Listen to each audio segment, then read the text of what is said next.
Hello, my friends, and welcome back. We have an article here from Republic World, and is about a Russian politician who makes a claim or a statement that um, something that probably we all knew, but it's just it depends on certain aspects, though. If this whatever this guy says would come into fruition. So this is the title from today, May 7th, 2022, written by Ria Baibhavi. Russia will stay in Ukraine forever. There will be no return to the past, Kremlin official said. So this is what Andrei Turchak, a politician affiliated with Russian President Putin's United Russia Party, claimed on Friday. Russia will remain in the southern Ukraine forever. This is what this guy said. Um, he was just going to. This guy was. This is a senior leader. He was touring the Moscow occupied Kherson region and said that both Russians and Ukrainians will live and prosper together in the southern oblast. This is the first time that any Russian leader has made an open claim about Russia's alleged ambition to annex Ukraine. It says that the title is Russia will stay in Ukraine. It's not annexing. Annexing is not stay, but if you want to conflate it to that, it's like someone, comes in your house and stays in your house. It's not, that doesn't mean that uh, he's going to annex your house to his house. He just stays in your house. Could be like that. But let's say it's important to know that Turchak's party has been in majority since 2007 and has a considerable say in the Kremlin's decisions. And this is what the guy said. Russia is here forever. There should be no doubt about this. There will be no return to the past, Andrei Turchak said, according to the statement from the ruling United Russia Party. He added, "We will live together, develop this rich region, rich in historical heritage and rich in the people who live here." Kherson was one of the first cities to be captured by Russian troops.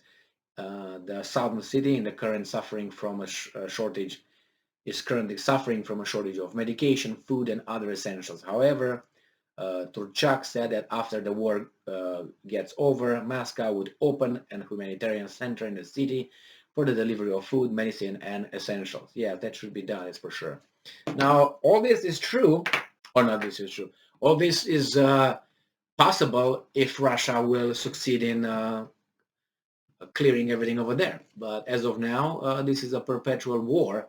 So I don't know if Russia would be able to, how should I put it, conquer this, liberate these territories, however you want to call them, and then place a border or a buffer zone with its armies, and then fight with the other guys over there, or what's going to happen? Because I don't see this happening unless that's going to be a peace treaty somewhere, and the hostilities will never end because NATO will not end this. I think NATO, its industries and financial institutions profit out of this, so there's no reason for them. And oil industries and they profit out of this, so they it's actually it's a good time for them compared to our good time as a citizen. So I don't think this war will ever end unless, I don't know, as I said, as long as the same leadership is in Kremlin, this war will never end. The West will never let it die, and these guys, unless the government is gone, if you know what I mean, they will not change course. So not changing course, one and two, and whatever they want to achieve, NATO will never agree to that because I think they profit out of this, and it's a good time. And maybe a second front will open in East Asia with, as I said, Japan and Australia, New Zealand, United States, Great Britain versus China. Well, we have South Korea. I don't know if South Korea what's gonna do, but we have North Korea as well over there. But nevertheless, come back to Ukraine here. Uh, even I don't even know how this could end actually, because the Russians will not make those guys agree to their points. Those guys will never be allowed to agree. Zelensky, you know, the tool and others will not be allowed to agree to what the Russians asked them. The 4 points: denazification, neutrality, recognition of the territories and Crimea, and not joining NATO. They will not agree with that. And even if, let's say, at one point, Zelensky's in his mind and the guys around him, let's say if they're in control, say, man, let's finish this up. It's going to be continuous. What are we going to do? The people behind him who actually propped him and keep him alive, um, keep the fight alive, they will. Why would they stop?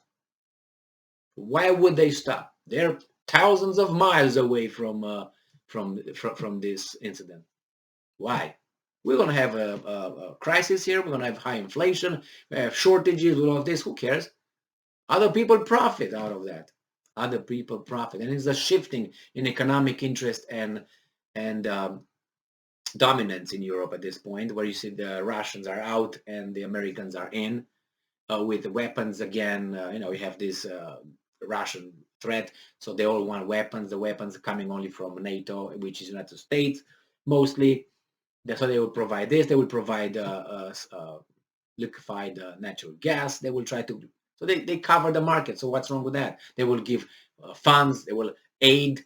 Remember, but that aid is going to be reimbursed. Going to be paid back. They want a new Marshall Plan. Remember when Great Britain and Russia, Soviet Union, then Russia paid their how's that, land lease from Second World War? Remember, I think it was 2005 for both countries or something. That time from 1945, 1944, 1940, when the land lease was instituted, and during the Second World War, they paid it in 2005. Those countries. Think about Ukraine. Do you think Ukraine will be able to? And then to pay it, and then you're gonna have those vultures, the World Bank and IMF. Do you think those guys are going to rebuild? Rebuilding means we're going to give you funds, you're going to pay us back. Tell me examples of countries that these two vultures got involved and it was a success story. Go ahead. And then if you find one, look to the other side of the list and give me the ones that these vultures took over those countries.